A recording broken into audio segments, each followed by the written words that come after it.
കഴിഞ്ഞ ദിവസം ഒരാൾ പറഞ്ഞു, അവൾ എന്നെ ഇനി തിരിച്ച് സ്നേഹിക്കണ്ട, പക്ഷെ എന്നെ ഒന്ന് കേട്ടൂടെ എന്നൊക്കെ കൗൺസിലിംഗ് സെഷനിൽ വളരെ കരഞ്ഞുകൊണ്ട് പറയുന്നത് ഇങ്ങനെ മനസ്സിൽ ഓർമ്മ വന്നു. ചില സാഹചര്യങ്ങളിൽ ചില മനുഷ്യർ നമ്മളോടത്ത് വന്നിട്ട് ഇങ്ങനെ പ്ലീഡ് ചെയ്യും, ഇങ്ങനെ കെഞ്ചി പറയും, കരയും, നമ്മളോട് റിക്വസ്റ്റ് ചെയ്യും. അവർ നമ്മളോട് പറയുന്നൊരു കാര്യമുണ്ട്: you are the most important person in my life, I can't imagine life without you. നീ ഇല്ലാതെ എനിക്ക് ജീവിക്കാൻ പറ്റില്ല, നീയാണ് എൻ്റെ ശ്വാസം, നീ മാത്രമാണ് എൻ്റെ ലൈഫ്, അങ്ങനെയൊക്കെ പറയും. പക്ഷെ ആ സമയത്ത് നമുക്ക് തോന്നും നമ്മൾ എന്തോ ഒരു വല്ലാത്തൊരു പവർഫുള്ളായിട്ട് തോന്നും. അവരെന്തോ ചെറിയതായിട്ടൊന്ന് കുറഞ്ഞതുപോലെയൊക്കെ നമുക്കും ഫീൽ ചെയ്യാം. അങ്ങനെ ഒരു തോന്നുന്ന ഒരു സമയത്ത് ജസ്റ്റ് പോസ്.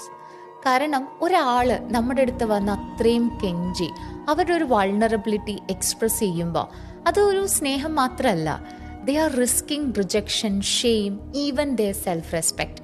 അവരുടെ ആത്മാഭിമാനവും സെൽഫ് റെസ്പെക്റ്റും സെൽഫ് വർത്തും എല്ലാം കളഞ്ഞിട്ട് അവർക്കറിയാം നിങ്ങൾ എപ്പോഴെങ്കിലും അവരെ ജഡ്ജ് ചെയ്യും, ചിലപ്പോൾ അവരെ റിജക്റ്റ് ചെയ്യും, പുച്ഛിക്കും എന്നൊക്കെ മനസ്സിലായിട്ടും വീണ്ടും അവർ നിങ്ങളുടെ മുമ്പിൽ വന്ന് അങ്ങനെ യാചിക്കുന്നുണ്ട് എങ്കിൽ അതവരുടെ ഒരു ട്രൂ സെൽഫാണ് കാണിക്കുന്നത്.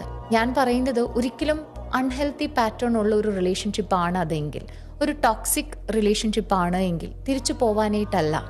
Doesn't mean that you should stay in unhealthy relationship, but don't mistake emotional vulnerability for weakness. അവരുടെ ഒരു ഇമോഷണൽ വൾണറബിലിറ്റി ഒരു വീക്ക്നെസ് ആയി കണ്ട് don't disrespect them.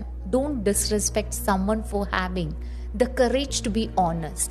അവർ സത്യസന്ധമായി വന്ന് നമ്മളോട് കെഞ്ചുന്നത് അവർക്ക് നമ്മളോടുള്ള ഇമോഷൻസും ആ ഒരു റിജക്ഷൻ പോലും അവർക്ക് പ്രോസസ്സ് ചെയ്യാൻ ബുദ്ധിമുട്ടുള്ളത് കൊണ്ടിട്ടാണ്.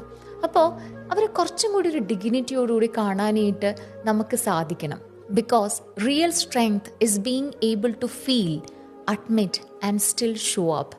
എപ്പോഴെങ്കിലുമൊക്കെ ഈ റോൾ റിവേഴ്സ് ആവാൻ സാധ്യതയുണ്ട്. നമുക്കറിയില്ല ഇനി ഫ്യൂച്ചറിൽ എന്താണ് നമ്മുടെ ജീവിതത്തിൽ സംഭവിക്കാൻ പോകുന്നത് എന്നുള്ളത്. അപ്പോൾ ഏതൊരു മനുഷ്യരും നമ്മുടെ മുമ്പിൽ വന്ന് സ്നേഹത്തിനായി യാചിക്കുമ്പോൾ അല്ലെങ്കിൽ ക്ഷമ പറയുമ്പോൾ അവരെ കുറച്ചും കൂടി ഡിഗ്നിറ്റിയോടുകൂടി അവരെ ഹാൻഡിൽ ചെയ്യാനായിട്ട് നമുക്ക് സാധിക്കണം. കഴിഞ്ഞ ദിവസം ഒരാൾ പറഞ്ഞു, അവൾ എന്നെ ഇനി തിരിച്ച് സ്നേഹിക്കണ്ട,